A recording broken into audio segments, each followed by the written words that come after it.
आदमी ने 4 लाख यूरो की एंटीक पर हथौड़ा मारा। जब तक कि यह पूरी तरह से विकृत नहीं हो गया तब रुक गया और फिर इसे रासायनिक पदार्थों में डाल दिया जिससे यह क्षीण हो सके। जब इसे दोबारा बाहर निकाला गया तो पीतल का पवित्र प्याला धब्बेदार जंग से ढक चुका था। वे इस 4 लाख यूरो की एंटीक को सीधे 4 करोड़ में बदलना चाहते थे। वे एक चर्च में यंत्र लेकर पहुंचे और पादरी से झूठ कहा कि वे एक प्रसिद्ध विश्वविद्यालय के पुरातत्व विशेषज्ञ हैं। हालांकि पादरी ने पहले ही उनके पृष्ठभूमि की जांच कर ली। क्या आपने इंटरनेट पर खोजा?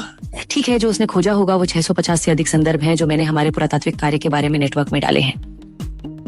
खुदाई, गैर सूचीबद्ध पुस्तकें, वैज्ञानिक पत्रिकाओं में प्रकाशन, खोज, पहचान। कृपया मेरा साथ दे। संतोष पूर्वक। बर्लिन ने एक प्राचीन परचमेन निकाला और दावा किया कि उनका गिरजाघर कई दस्तावेजों में उल्लिखित है। जब एक के बाद एक सबूत पुजारी के सामने रखे गए तो पुजारी चौंक गया क्योंकि वह समझ नहीं सका कि 12वीं शताब्दी में निर्मित गिरजाघर 5वीं शताब्दी के दस्तावेजों में कैसे हो सकता है।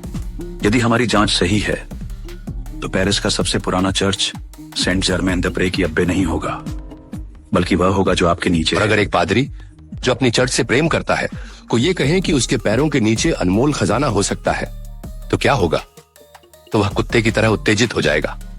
हाँ। उनके हाव भाव देखकर नहीं लगता कि वे मजाक कर रहे हैं। पादरी ने चतुर्दृष्टि के साथ उन्हें देखा और तुरंत उन्हें तहखाने में जांच के लिए आमंत्रित किया और यही उनके यहाँ आने का उद्देश्य भी था। जैसे ही जांच उपकरण की ध्वनि बजने लगी उन्होंने पादरी से झूठ बोला कि नीचे एक विरासत स्थल हो सकता है। पादरी उनकी दृढ़ आंखों को देखकर अविश्वास से भर उठे। उन्हें पता चला कि चर्च के नीचे अनमोल खजाना छिपा है और वह इस ऐतिहासिक क्षण का गवाह बनने वाले हैं। लेकिन पास में खड़े डेमियन ने उनके उत्साह पर पानी फेर दिया। यह स्पष्ट नहीं। क्या स्पष्ट नहीं है? जोडर ने अवशेषों का पता लगाया है। इसका मतलब यह नहीं है कि नीचे कोई निर्माण है।